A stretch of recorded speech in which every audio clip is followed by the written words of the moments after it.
access to Jace, which is also one of the best card advantage cards in the. It just basically is a collection of incredibly good cards, and all of them can have the potential to swing a game.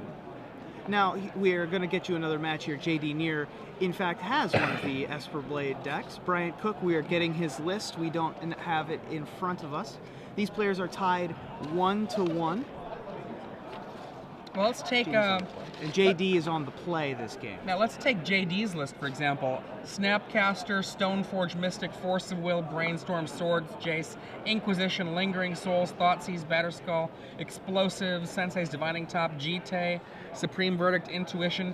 He just has so many cards that give him so much potential for advantage. That Intuition, this really does harken back to Tom Martell at one of the Grand Prix not so long ago. I forget where Tom Martell did quite well on the Grand Prix. That would be Indianapolis. Thank you very much. He won with Lingering Souls, as Tom Martell is wont to do. Intuition into Lingering Souls is an incredible play in Legacy. Army in a can, yeah. So JD has the Intuition. He also has a Singleton main deck Supreme Verdict. Not exactly what he wanted against Bryant Cook, who we now know is playing Ad Nauseam Tendrils, yet another copy. This one also running Silence, this time as a 4-of. I like those Cabal Therapies in the board. Yeah, he has Cabal Therapies in the sideboard, as well as one main deck that he can go get if he so chooses with Ponder or Brainstorm. He also has an Empty the Warrens in the main deck instead of the more ubiquitous Past in Flames. He doesn't want to have his graveyard be a part of the equation for the most part here. Yes. He just wants to go and kill you. He's got that one empty main. Otherwise, his win is going to be based off of Burning Wishing for a kill. Yeah, this looks a lot more like the Storm decks from like 3 years ago, where instead of Silence, you had Orm's Chant. Now, JD has access to Meddling Mage. Meddling Mage, Chris Pikula.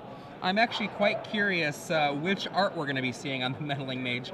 And yeah, is it going to be Chris or is it going to be Lady Looking Left? Right.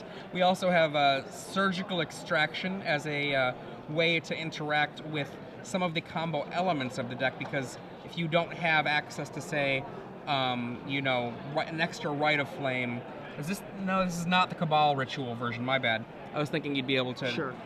So, the Surgical Extraction's okay, but not great. But more importantly, Spell Pierce, Meddling Mage, Cabal Therapy, in order to be able to chop things down.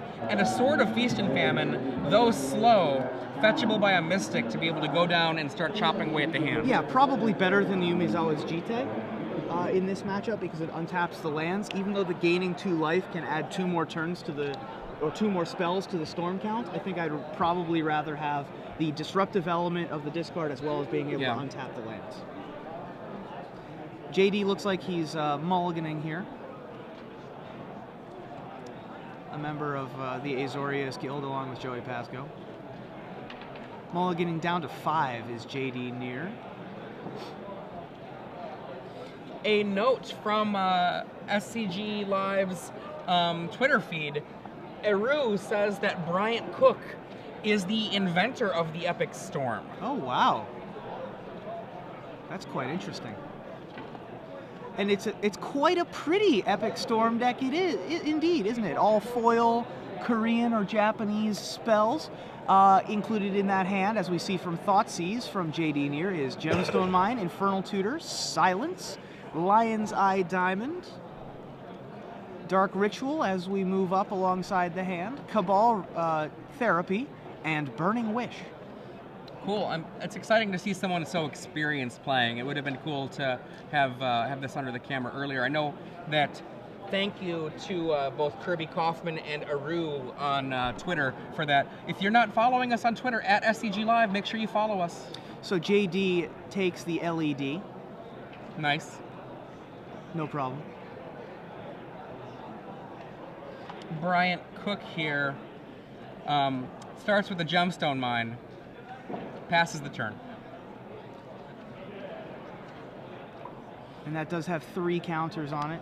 Those clear dice, not the greatest under the lights. Ours are significantly easier to see, as you can tell. Inquisition of Kozilek is another disruptive element. We have added another Cabal Therapy, I believe. No, we had Cabal Therapy before. we've added another Dark Ritual. Those foils are making it a little harder to see what's going on in there. So he takes the Burning Wish this time. So he's no Dark Ritual, Cabal Therapy. Gitaxian Probe shows Sword of Feast and Famine, which we thought was coming, and a land. This combos pretty well with the Cabal Therapy in Bryant Cook's hand. Yep. Not exciting for JD here. Not exciting at all. Did we say that he mulliganed down? He mulliganed to 5, yes. Oh yeah, that's pretty unfortunate. I mean, this is a solid thing to keep. Double discard though. Double discard and sword is a good hand to keep. Unfortunately, the Emperor is going to have no clothes, as Patrick Sullivan likes to say. Bryant is going to have many, many turns to be able to set up, it would seem. Cabal Therapy out of the hand, and I bet you the Sword of Feast and Famine might go with it. JD says naming? Oh, sword, oh. Okay, still has... Somehow he knew it. He's like, I'm not quite done yet. He's deciding if he's going to be done here. You see a Silence, Dark Ritual, and Infernal Tutor's that? Yeah, that's Infernal Tutor. He's going to cast Silence in order to just get it out of his hand, because his opponent doesn't have any more counter spells. So he's just trying to go in. He's just going to try to get there this turn with Dark Ritual, Infernal Tutor. That's awesome, by the way. Bryant Cook's play there, just going Silence to just get it out. Yeah, discard a card from my own hand. Yeah. So Silence. Okay, so now we have 5 mana from Dark Ritual. Infernal Tutor is going to go down to 3 mana, 3 Storm. This is probably going to get another Infernal Tutor, which will then get Empty the Warrens to make 10 Goblin tokens, is my guess. He's got 3 mana remaining, is that correct? He has 3 in his pool right now, yes. And with the lands, he'll have 5. I mean, he could also go Ad Nauseam right now. Ah, that's true. Yeah, I guess Ad Nauseam is probably just a better play. Yeah, I mean, to be... Yeah, okay, sure. Sometimes it's just a strictly better play that I didn't think of. I mean, that's the case all the time. That's why I'm doing commentary and not playing. If we had little imps on our shoulders telling us exactly what we should be doing. Right. Ad Nauseam. Did you draw Spell Pierce? Yay! Nope, did not draw Spell Pierce. He sets aside his land. 1, so 2, 16, 15, 14 3. life. 14 life. 14 life. 13. 12. 11. 9. 7. Starting to do some thinking here. 6. He knows that Ad Nauseam is... 5. Oof, getting close. 5. 5 still. He can still take until he gets down to 4, then it starts getting a little hairy. At this point, if he were to flip over and empty the Warrens, he would die. And empty the Warrens or a Tendrils of Agony, and he's going to stop at 4, I believe. Yep. He is not running any main deck Tendrils, but he is sideboarded currently. I could be wrong. It could be 4. I'm sorry, it could be 5. I believe it is 4 because he had to take a damage from the City of Reds. Okay. So Bryant has many 0 mana artifacts with which to get mana sources. Storm at 4, 0 mana floating. Plenty of petals around though. And he has 2 Gitaxian Probes, but he's only at 4 life. So he's going to use one of them to hope to draw Tendrils here. What you got? Snapcaster. Snapcaster Mage. Go to 2. Well, this is going to be the last flux of turns, I think. Everybody put everybody's hands on the table here.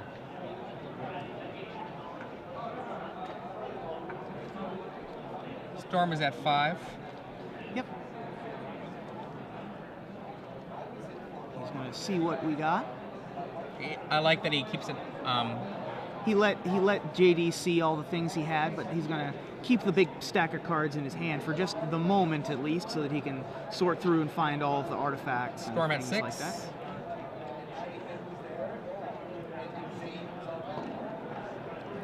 Storm at 7. This is going to be a Chromox removing Gitaxian Probe that he doesn't really want to cast anymore. For blue mana, that's going to allow him to ponder if he so chooses. Another Lotus Petal in hand also. Cast that Ponder. Is that another Chrome Mox? It looked like another Chrome Mox, but not a win condition. It looked like Silence, Chrome Mox, Land. Not exactly the thing you want when you're ad nauseam tendrils. He's just looking for a 4-mana spell at this point. Right.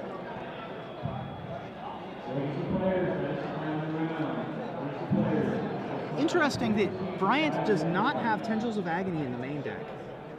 I didn't even notice that till just now. He only has the Empty the Warrens in the main deck. He has the one-of Tendrils in the sideboard. Lion's Eye Diamond drawn. Lotus Petal. I think I see an Infernal Tutor there.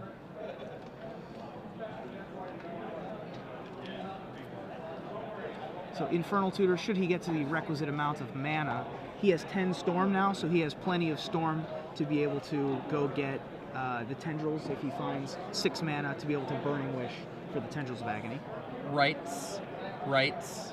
So there's 4 mana, I believe. Still no Burning Wish in hand. Lion's Eye Diamond.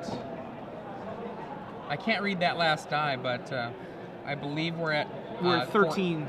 13 Storm. I think we might be at 14. We might be at 14 at this point. It's a high number. It's higher than 9. So we are going to put Infernal Tutor on the stack. In response to our own spell, we are going to go Hellbent with Lion's Eye Diamond, going and finding Burning Wish. Burning Wish is going to find Tendrils of Agony, and Tendrils of Agony is going to replicate itself many, many times in order to eliminate JD's life total.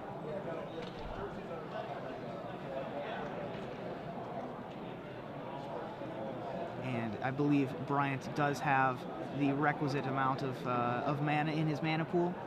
JD is just making him show.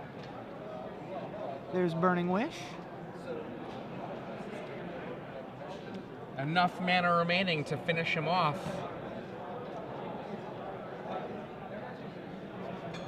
Oh, is he going for the style with the Grape Shot? No, he's just going to do Tendrils of Agony. And Tendrils of Agony for the kill. So that's going to be Bryant Cook defeating JD Near 2-0. Or 2-1, I apologize. Yep. The Epic Storm's creator takes down his opponent. That's really awesome, actually, that we were able to get the creator of the Epic Storm here to be able to do that. I didn't know that. That's kind of awesome. I've seen him around at events. I just didn't know that he had created this. That's a pretty neat little factoid. And we also got to feature 2 slightly different Storm decks this round. Yeah.